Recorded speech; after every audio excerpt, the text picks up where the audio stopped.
सर्वप्रथम रयत शिक्षण संस्थेचे संस्थापक पद्मभूषण डॉक्टर कर्मवीर भाऊराव पाटील आणि रयत माऊली सौ लक्ष्मीबाई भाऊराव पाटील यांना अभिवादन करतो आणि आजच्या माझ्या या ऑनलाईन लेक्चरला सुरुवात करतो. Welcome all students in Rayat online school education project, that is ROSE project, which is conducted by रयत शिक्षण संस्था Satara. Myself is Shri Innani Bhagwan Sri Kisan, working as a junior college teacher at Akutai Kalyani Girls Junior College, Hadapsar, Pune 28. My subject is bookkeeping and accountancy of standard 12th. Topic number 9, analysis of financial statements. Students, we have already started this topic. Today we are going to see common size statements. विद्यार्थी मित्रांनो, या अगोदरच आपण topic क्रमांक 9 सुरू केलेला आहे. या टॉपिकमध्ये आज आपण कॉमन साइज स्टेटमेंट्सचा अभ्यास करणार आहोत. कॉमन साइज स्टेटमेंट्स म्हणजे काय? What are the types of common size statements? Common size statements कोणकोणत्या प्रकारचे असतात? What are the steps to prepare common size statements? Common size statements तयार करत असताना कोणत्या पद्धतींचा किंवा कोणत्या पायऱ्यांचा आपल्याला या ठिकाणी, कोणत्या स्टेप्सचा या ठिकाणी आपल्याला वापर करायचा आहे ते आपण पाहणार आहोत. त्यानंतर what are the advantages or benefits of common size statements? Common size स्टेटमेंट्सचे कोणते फायदे आपल्याला या ठिकाणी होतात ते सुद्धा आपल्याला या ठिकाणी पाहायचं आहे. तर चला या ठिकाणी पाहूया common size statements. Now we have to see meaning of common size statements. Common size statements are those in which individual figures are converted into percentage to some common base. Common size statements मध्ये काय केलं जाते? तर financial स्टेटमेंट्समध्ये जे काही individual figures असतात त्या individual फिगर्सचं रूपांतर, कन्व्हर्जन सम कॉमन बेसच्या आधारे पर्सेंटेजमध्ये केलं जाते. Percentage of each individual items shows its relation to its respective total, that is total assets और टोटल लायबिलिटीज और total net sales. Each individual आयटमचं जे काही पर्सेंटेज आहे, प्रत्येक इंडिव्हिज्युअल आयटमचं जे काही पर्सेंटेज आपण फाइंड आउट केलेलं असते ते पर्सेंटेज काय शो करते आपल्याला?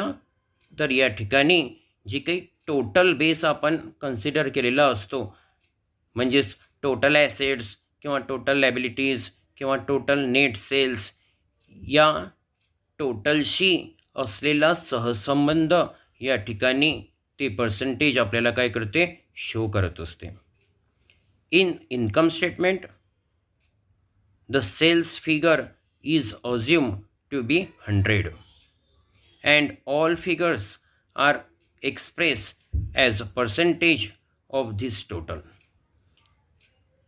कॉमन साइज इन्कम स्टेटमेंट तयार करत असताना कॉमन साइज इन्कम स्टेटमेंटमध्ये सेल्सची जी अमाऊंट आहे किंवा सेल्सची जी फिगर आहे, म्हणजेच नेट सेलची जी काही फिगर असणार आहे ती या ठिकाणी 100 म्हणून अज्युम केली जाते आणि उरलेले जे आयटम्स असतात त्या आयटमला या ठिकाणी पर्सेंटेजमध्ये एक्सप्रेस केलं जाते. सेल्सची फिगर अज्युम करून या ठिकाणी बाकीच्या आयटम्सची पर्सेंटेज या ठिकाणी फाइंड आउट केले जातात. In case of balance sheet, total fund available are considered as 100 and all figures are expressed as a percentage of this total. Common size balance sheet तयार करत असताना या ठिकाणी टोटल फंड ॲव्हेलेबल हे 100 आहे असं कन्सिडर केले जाते. म्हणजेच टोटल फंड ॲव्हेलेबलची जी काही अमाऊंट आहे ती बेस या ठिकाणी कन्सिडर केली जाणार. आणि जे काही इतर आयटम्स आपले दिलेले असतील बॅलन्स शीटमधील त्या आयटमची जी काही फिगर्स असेल त्या फिगर्सला टोटल फंड ॲव्हेलेबल बेस धरून या ठिकाणी पर्सेंटेज फाइंड आउट केलं जाते. त्यानंतर आपल्याला या ठिकाणी एक एक्झाम्पल पाहायचं होतं. If the total fund available in of balance sheet is ₹16 lakhs and building is ₹4 lakhs. तर या ठिकाणी आपल्याला टोटल फंड ॲव्हेलेबल किती दिलेलं आहे? 16 लाख रुपये दिलेलं आहे. आणि बिल्डिंगची अमाऊंट किती दिलेली आहे? व्हॅल्यू किती दिलेली आहे? 4 lakhs. तर या ठिकाणी आपल्याला percentage of building find out करायचं आहे. टोटल फंड ॲव्हेलेबल जे काही 16 lakhs रुपीज आपल्याला दिलेलं आहे ते या ठिकाणी आपल्याला बेस कन्सिडर करायचं आहे. ॲज अ 100 कन्सिडर करून आपल्याला percentage of building find out करायचं आहे. तर ते आपण कसं फाइंड आउट करणार आहे? त्यासाठी आपल्याला खालील फॉर्म्युला या ठिकाणी यूज करावं लागणार आहे.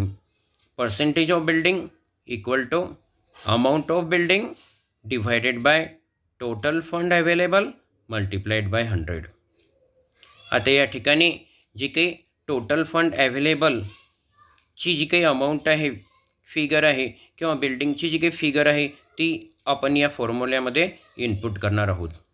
तर या ठिकाणी amount of building 4 lakhs divided by total fund available 16 lakhs multiplied by 100 equal to 25%. या ठिकाणी पर्सेंटेज ऑफ बिल्डिंग किती आलेलं आहे? 25%. अशा पद्धतीने आपल्याला या ठिकाणी काय करावं लागते? तर इन्कम स्टेटमेंट आणि बॅलन्स शीट जी आपल्याला दिलेली असते त्यामधील जे काही आयटम्स असतात त्याचं पर्सेंटेज फाइंड आउट करावं लागते काही कॉमन बेस कन्सिडर करून.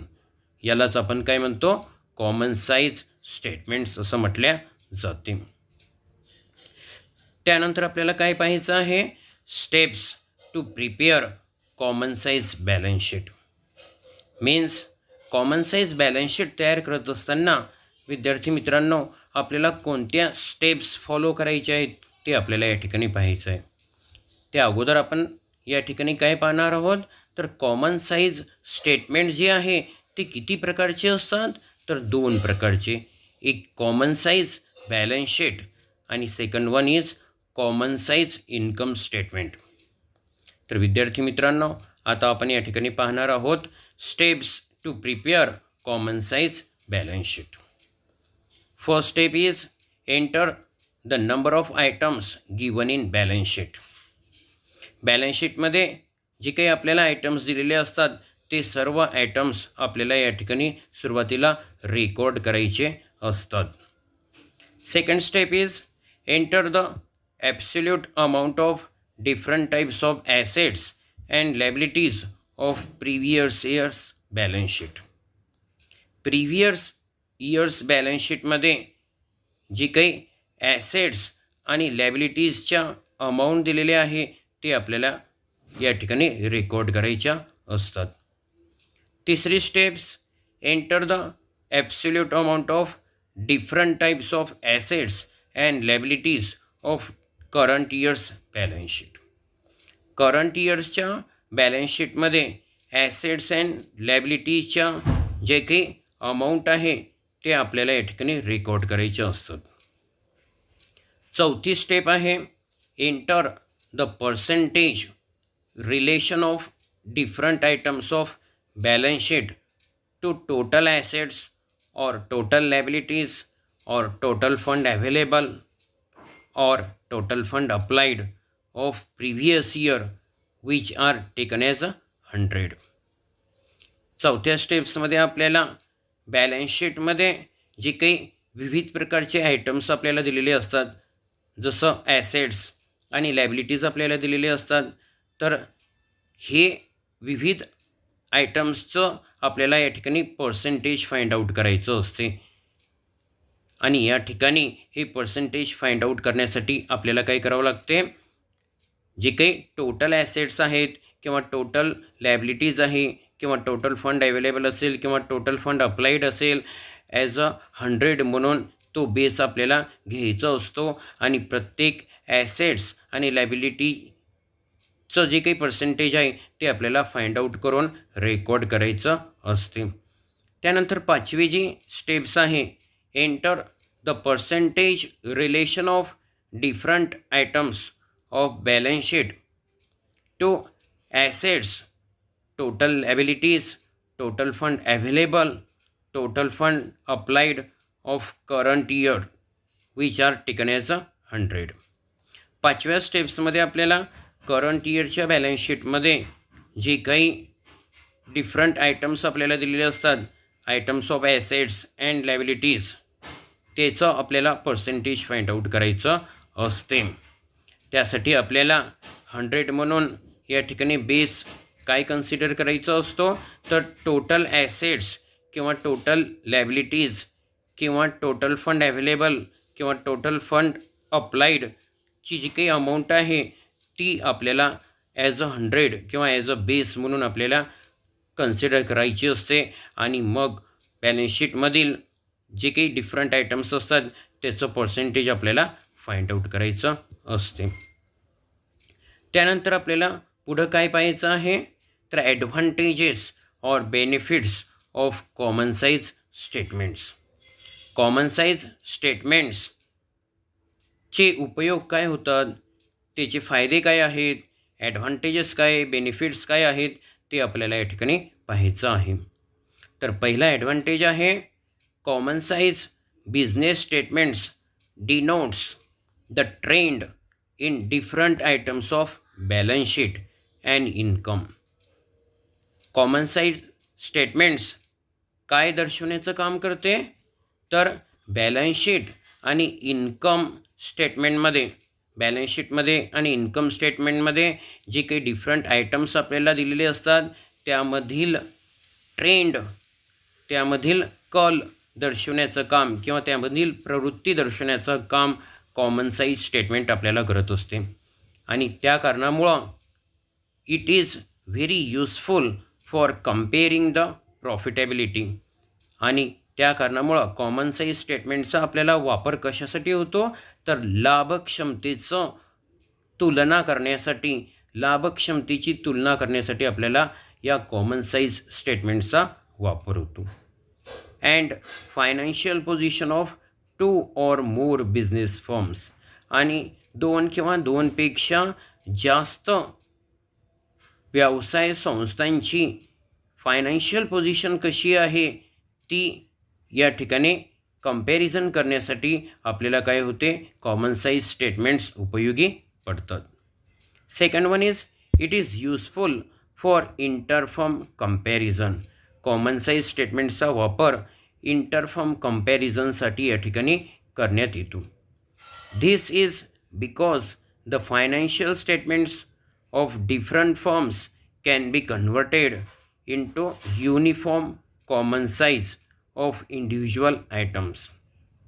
कारण एकापेक्षा जास्त व्यवसाय संस्थेची जी काही इंडिव्हिज्युअल आयटम्स असतात त्याचं कन्व्हर्जन आपण काही युनिफॉर्म कॉमनमध्ये या ठिकाणी करू शकतो. आणि म्हणून या ठिकाणी आपल्याला इंटरफर्म कंपॅरिझन करण्यासाठी कॉमन साईज स्टेटमेंटचा वापर होतो. Third one is the relationship can be establish between the various items of the profit and loss account, that is income statements to sales and various items of balance sheet to total assets or total liabilities. Meaningful conclusions can be drawn by studying the changes in relationship. म्हणजेच या ठिकाणी काय सांगितलेलं आहे, तर या ठिकाणी जे काही इन्कम स्टेटमेंट म्हणजेच प्रॉफिट अँड लॉस अकाउंट आपल्याला दिलेलं असते किंवा बॅलन्स शीट दिलेली असते, त्या बॅलन्स शीटमधील किंवा इन्कम स्टेटमेंटमध्ये जे काही डिफरंट आयटम्स आपल्याला दिलेले असतात त्या आयटम्समधील सहसंबंध फाइंड आउट करण्यासाठी या ठिकाणी कॉमन साईज स्टेटमेंटचा वापर होतो. आणि हा सहसंबंध कशाशी काढला जातो तर त्या इन्कम स्टेटमेंटमध्ये किंवा त्या बॅलन्स शीटमध्ये जे काही आपल्याला टोटल ॲसेट्स दिलेले असतात किंवा टोटल लॅबिलिटीज दिलेल्या असतात किंवा जो काही आपण टोटल बेस कन्सिडर करणार आहोत त्याच्याशी प्रत्येक आयटमचा सहसंबंध फाइंड आउट करण्यासाठी आपल्याला कॉमन साईज स्टेटमेंट्स उपयोगी पडतात. Meaningful conclusions can be drawn by studying the changes in relationship. आणि या प्रत्येक आयटममधील सहसंबंधाच्या आधारे आपण एक मिनिंगफुल कन्क्ल्युजन या ठिकाणी घेऊ शकतो. एक चांगला निर्णय घेण्यासाठी आपल्याला या कॉमन साईज स्टेटमेंटचा उपयोग होतो. नंतर आपण या ठिकाणी प्रॅक्टिकल प्रॉब्लेम नंबर 7 जे टेक्स्टबुक पेज नंबर 355वर दिलेलं आहे ते या ठिकाणी आपण सॉल्व करणार आहोत. Balance sheet of XYZ limited for the year ending 31/3/2020 is given below. Balance sheet as on 31/3/2020. Liability side, equity share capital 9 lakhs, preference share capital 80,000, reserves and surplus 1,50,000, secured loans 3 lakhs, unsecured loans 2 lakhs, current liabilities 1,50,000, total of liability side 17 lakhs 80,000, asset sides fixed assets 9 lakhs, investments 1,50,000, current assets 7,30,000, total of asset sides 17 lakhs 80,000. You are required to prepare common size statement for the year ending 31/3/2020. तर या ठिकाणी आपल्याला common size statements म्हणजेच common size balance sheet या ठिकाणी आपल्याला तयार करायची आहे. तर या ठिकाणी आपण सुरुवातीला हेडिंग लिहिणार आहोत common size statement that is common size balance sheet for the year ending 31/3/2020. तर या ठिकाणी आपल्याला या पद्धतीने कॉलम तयार करून घ्यायचे आहेत आणि या कॉलमला आपण नाव देणार आहोत पर्टिक्युलर्स, अमाऊंट रुपीज, पर्सेंटेज. तर विद्यार्थी मित्रांनो या ठिकाणी कोणतीही कंपनी जे आहे ती दोन पद्धतीने या ठिकाणी फंड रेज करण्याचं काम करत असते. एक ओनर्स फंड आणि second one is borrowed fund. तर या ठिकाणी आपल्याला लास्ट इयरची जी बॅलन्स शीट दिलेली आहे त्यामध्ये equity share capital, preference share capital आणि रिझर्व्ज अँड सरप्लस दिलेलं आहे. तर हे ओनर्स फंड या नावाने ओळखल्या जाते.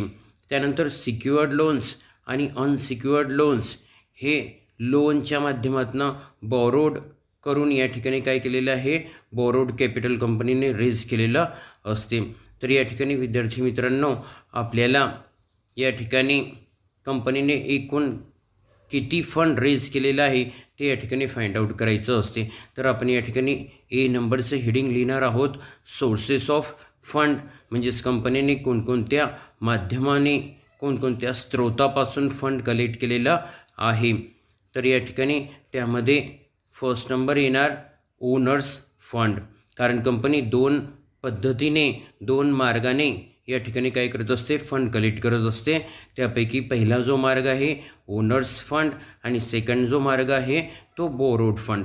तो ओनर्स फंडमध्ये आपल्याला या ठिकाणी कॅपिटलची अमाऊंट या ठिकाणी रेकॉर्ड करायची असते. तर इक्विटी शेअर कॅपिटल 9 lakhs. तर या ठिकाणी आपण रेकॉर्ड करणार इक्विटी शेअर कॅपिटल 9 lakhs. त्यानंतर या ठिकाणी प्रिफरन्स शेअर कॅपिटल आपल्याला दिलेलं आहे 80,000. तर ते आपण या ठिकाणी रेकॉर्ड करणार आहोत प्रिफरन्स शेअर कॅपिटल 80,000. त्यानंतर रिझर्व्ज अँड सरप्लस हे सुद्धा आपलं ओनर्स फंड असते 1,50,000. तर ते आपण या ठिकाणी रेकॉर्ड करणार आहोत रिझर्व्स अँड सरप्लस 1,50,000. तर विद्यार्थी मित्रांनो, हे जे टोटल ओनर्स फंड आहे, equity share capital, preference share capital आणि रिझर्व्स अँड सरप्लस या तिघांची जर आपण ॲडिशन्स केली तर आपल्याला या ठिकाणी टोटल ओनर्स फंड या ठिकाणी रिसीव्ह होणार आहे, प्राप्त होणार आहे. आणि ती अमाऊंट किती येणार आपली? 9 lakhs plus 80,000 plus 1,50,000 equal to 11,30,000. त्यानंतर दुसरा स्रोत कोणता आहे कंपनीचा फंड रेज करण्याचा? बोरोड फंड. त्यामुळे सेकंड हेडिंग आपण या ठिकाणी लिहिणार आहोत बोरोड फंड. तर बोरोड फंडमध्ये आपल्याला या ठिकाणी सिक्युअर्ड लोन्स 3 lakhs आणि अनसिक्युअर्ड लोन्स 2 lakhs या ठिकाणी रेकॉर्ड करायचं आहे. तर आपण या ठिकाणी सिक्युअर्ड लोन्स 3 lakhs रेकॉर्ड करणार, अनसिक्युअर्ड लोन 2 lakhs आपण रेकॉर्ड करणार. तर या दोघांची जर आपण ॲडिशन्स या ठिकाणी केली 3 lakhs प्लस 2 lakhs तर आपल्याकडं या ठिकाणी काय मिळणार आहे? आपल्याला टोटल बोरोड फंड 5 lakhs. तर विद्यार्थी मित्रांनो, कंपनीने ओनर्स फंड आणि बोरोड फंड या माध्यमातून एकूण फंड म्हणजे या ठिकाणी टोटल फंड रेज केलेलं असते. म्हणून आपण या ठिकाणी टोटल ओनर्स फंड 11,30,000 आणि टोटल बोरोड फंड 5 lakhs दोघांची ॲडिशन जर आपण केली तर आपल्याला काय मिळणार आहे? Total fund available. तर दोघांची ॲडिशन्स किती येणार आहे? 16,30,000.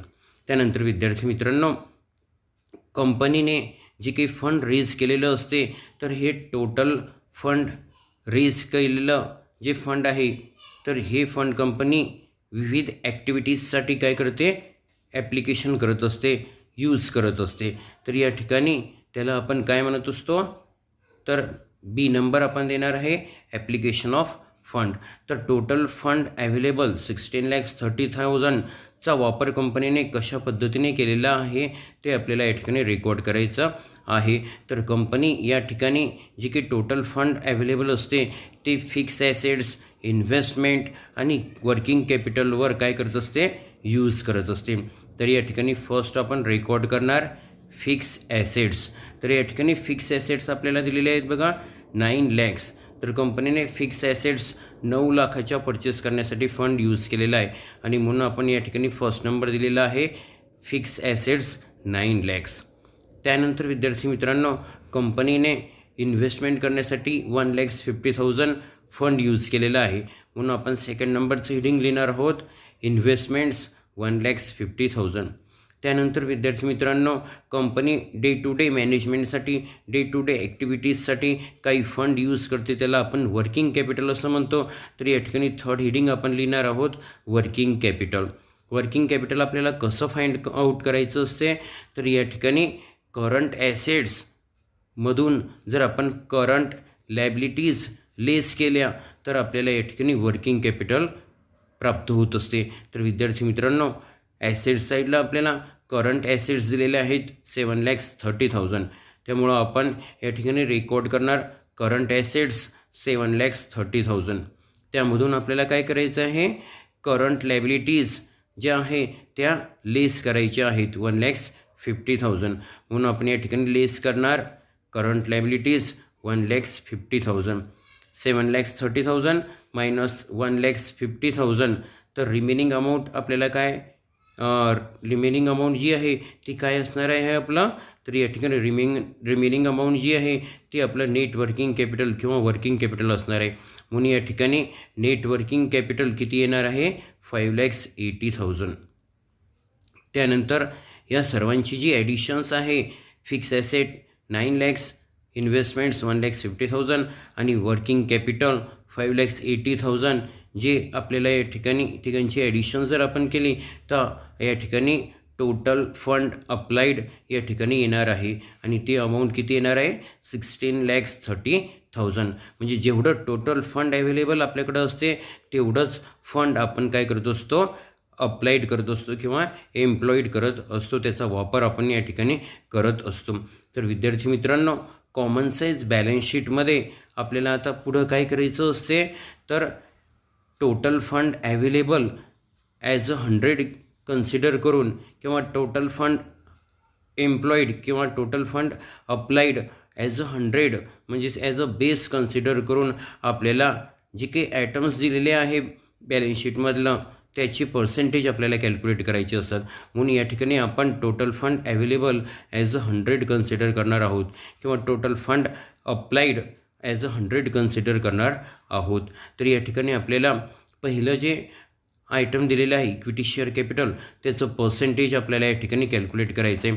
ते पर्सेंटेज कसं काढणार आहोत तर या ठिकाणी त्यासाठी आपल्याला वर्किंग नोट करावी लागणार आहे. Number 1 percentage of equity share capital equal to amount of equity share capital divided by total fund available or employed multiplied by 100. तर या ठिकाणी आपल्याला इक्विटी शेअर कॅपिटल किती दिलेले आहे 9 lakhs आणि टोटल फंड अवेलेबल किती दिलेलं आहे 16,30,000. तर या ठिकाणी आपण रेकॉर्ड करणार 9 lakhs divided by 16,30,000 multiplied by 100 equal to 55.22%. तर ते आपण या ठिकाणी रेकॉर्ड करूया 55.22%. त्यानंतर आपल्याला प्रिफरन्स शेअर कॅपिटलचं पर्सेंटेज कॅल्क्युलेट करायचं आहे.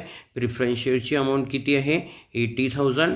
तर या ठिकाणी second working note percentage of preference share capital equal to amount of preference share capital divided by total fund available or employed multiplied by 100 equal to 80,000 divided by 16,30,000 multiplied by 100 equal to 4.91%.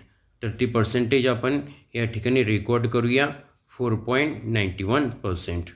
त्यानंतर रिझर्व्ज and सरप्लसचं आपल्याला percentage calculate करायचं आहे. रिझर्व्ज and सरप्लसची amount किती आहे 1,50,000. तर या ठिकाणी आपण third working note percentage of reserves and surplus equal to amount of reserves and surplus divided by total fund available or employed multiplied by 100 equal to 1,50,000 divided by 16,30,000 multiplied by 100 equal to 9.20%. तर ते आपण या ठिकाणी record करूया 9.20%. त्यानंतर विद्यार्थी मित्रांनो आपण या ठिकाणी equity share capital preference share capital reserves and सरप्लसची ॲडिशन्स आपण केली तर आपल्याला टोटल ओनर्स फंड या ठिकाणी प्राप्त झालेलं होतं. तसेच आपल्याला ॲडिशन्स या तिन्ही पर्सेंटेजची करायची आहे म्हणजेच आपल्याला या ठिकाणी percentage of total owner's fund प्राप्त होणार आहे. तिघांची आपण ॲडिशन्स या ठिकाणी केली तर 69.33% आपल्याला मिळालेलं आहे टोटल ओनर्स फंडचं. त्यानंतर आपल्याला सिक्युअर्ड लोनचं पर्सेंटेज कॅल्क्युलेट करायचं आहे. 3 lakhs अमाऊंट आहे आपल्याकडं. तर या ठिकाणी आपण वर्किंग नोट नंबर 4 या ठिकाणी करणार आहोत. Percentage of secured loan equal to amount of secured loan divided by total fund available or employed multiplied by 100 equal to 3 lakhs divided by 16,30,000 multiplied by 100 equal to 18.40%. तर ते आपण या ठिकाणी percentage record करणार 18.40%. त्यानंतर अनसिक्युअर्ड लोनचं पर्सेंटेज कॅल्क्युलेट करायचं आहे.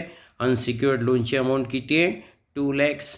तर या ठिकाणी fifth working note percentage of unsecured loan equal to amount of unsecured loan divided by total fund available or employed multiplied by 100 equal to 2 lakhs divided by 16,30,000 multiplied by 100 equal to 12.27%.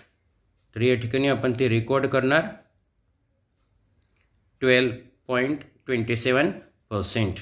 तर या ठिकाणी विद्यार्थी मित्रांनो या दोघांची जर आपण additions केली तर आपल्याला percentage of total borrowed fund या ठिकाणी मिळणार आहे. म्हणजे 18.40% प्लस और ॲड 12.27% इक्वल टू 30.67% हे काय येणार आहे आपला percentage of total borrowed fund. त्यानंतर विद्यार्थी मित्रांनो आपल्याला फिक्स ॲसेट्सचं पर्सेंटेज या ठिकाणी कॅल्क्युलेट करायचं आहे. तर फिक्स ॲसेट्सचं पर्सेंटेज कसं काढणार आहे. फिक्स ॲसेटची अमाऊंट 9 lakhs आपल्याला दिलेली आहे. तर या ठिकाणी 6 नंबरची working note percentage of fixed assets equal to amount of fixed assets divided by total fund available or employed multiplied by 100 equal to 9 lakhs divided by total fund available किती होता 16,30,000 multiplied by 100 equal to 55.21%. तर ही percentage आपण या ठिकाणी record करणार fix ॲसेट्सच्या समोर 55.21%. त्यानंतर आपल्याला इन्व्हेस्टमेंटचं पर्सेंटेज काढायचं आहे. इन्व्हेस्टमेंटची अमाऊंट 1,50,000 दिलेली आहे. तर या ठिकाणी आपण next working note percentage of investments equal to amount of investments divided by total fund available or employed multiplied by 100 equal to 1,50,000 divided by 16,30,000 multiplied by 100 equal to 9.20%. त्यानंतर ही आपण या ठिकाणी रेकॉर्ड करणार आहोत 9.20%. त्यानंतर विद्यार्थी मित्रांनो वर्किंग कॅपिटल कसं काढलं होतं आपण करंट ॲसेट्समधून करंट लायबिलिटीज लेस केल्या होत्या. तर आपल्याला या ठिकाणी करंट ॲसेट्सचं पर्सेंटेज कॅल्क्युलेट करावं लागणार आहे. करंट ॲसेट्सची अमाऊंट आपल्याला किती आहे 7,30,000. तर या ठिकाणी आपल्याला काय करावं लागणार आहे next working note percentage of current assets equal to amount of current assets divided by total fund available or employed multiplied by 100 equal to 7,30,000 divided by 16,30,000 multiplied by 100 equal to 44.78%. तर ही आपण या ठिकाणी रेकॉर्ड करणार आहोत inner कॉलमला 44.78%. त्यानंतर आपल्याला current लायबिलिटीजचं percentage calculate करायचं आहे. करंट लायबिलिटीज या ठिकाणी किती दिलेली आहे 1,50,000. तर या ठिकाणी आपण next working note percentage of current liabilities equal to amount of current liabilities divided by total fund available or employed multiplied by 100 equal to 1,50,000 divided by 16,30,000 multiplied by 100 equal to 9.20%.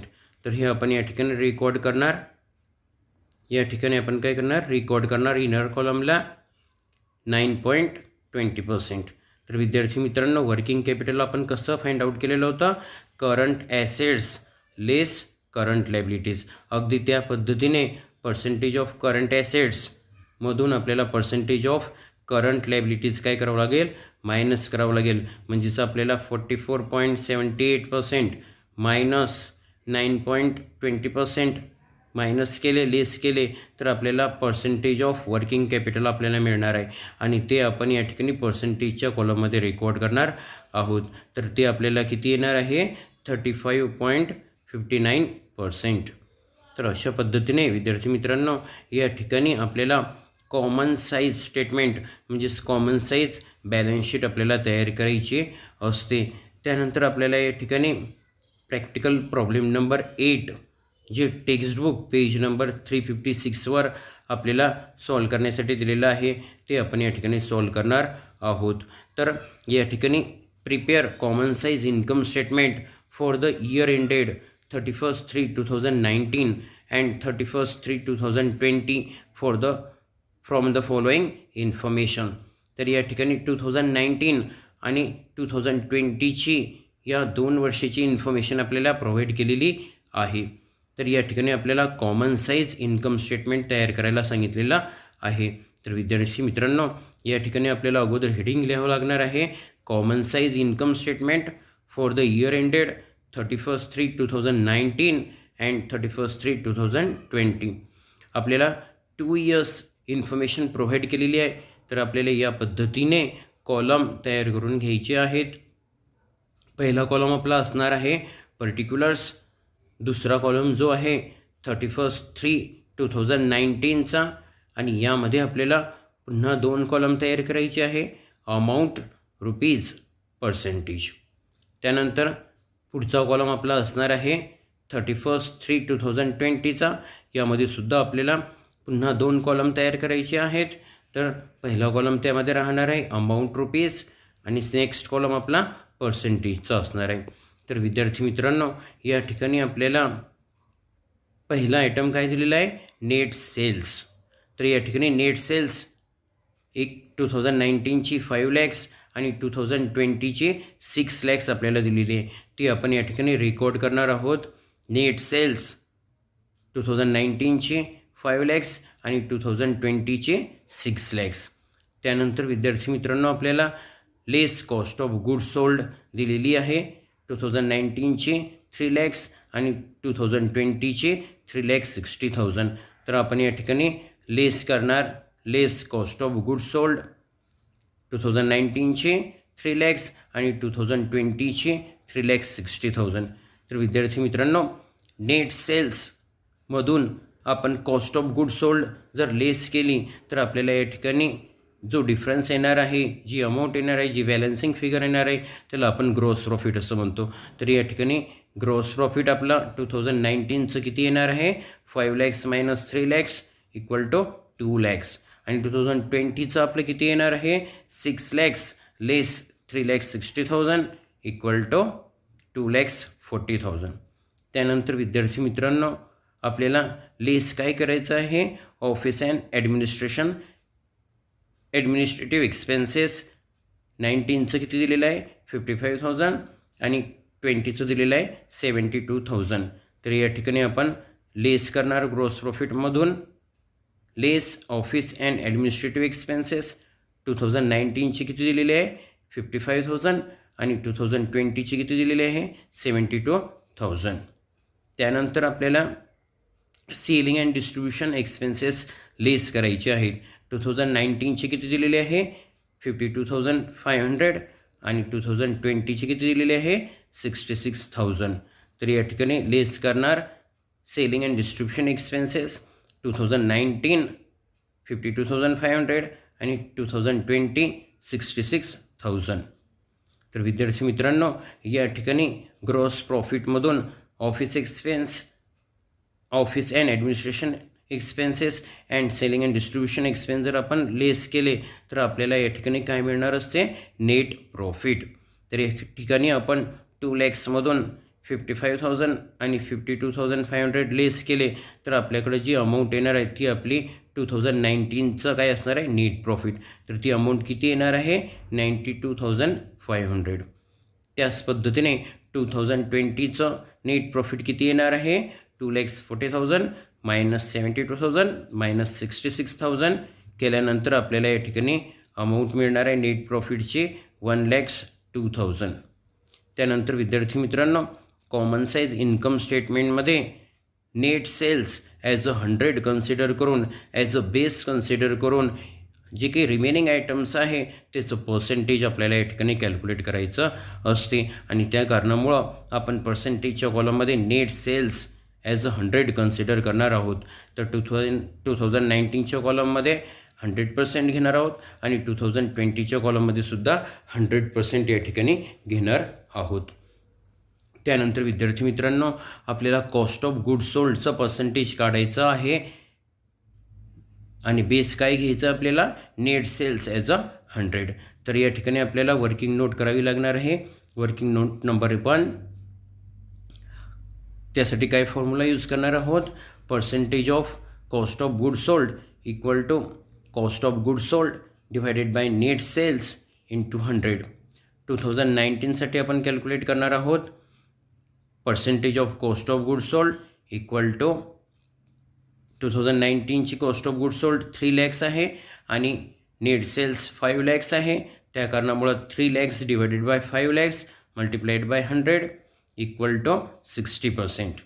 तर ही जी पर्सेंट आहे ते आपण 2019च्या कॉलममध्ये record करणार cost of goods सोल्डच्या पर्सेंटेजच्या समोर 60%.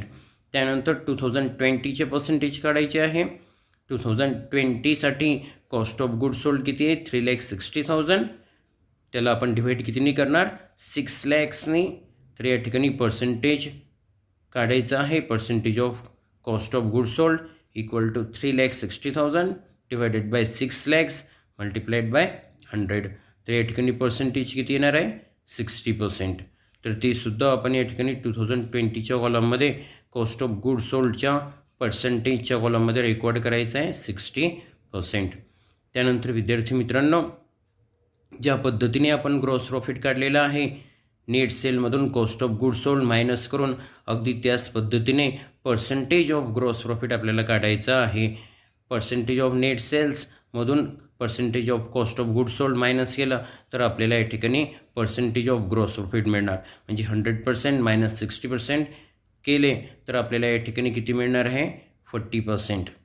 त्याच पद्धतीने 2020साठी आपल्याला काढायचं आहे 100% लेस 60% इक्वल टू 40%. त्यानंतर विद्यार्थी मित्रांनो, ऑफिस अँड ॲडमिनिस्ट्रेटिव्ह एक्सपेन्सचं आपल्याला पर्सेंटेज काढायचं आहे. तर त्यासाठी आपल्याला वर्किंग नोट नंबर 2 करावी लागणार आहे. Percentage of office and administration expense equal to office and administration expense divided by net sales into 100.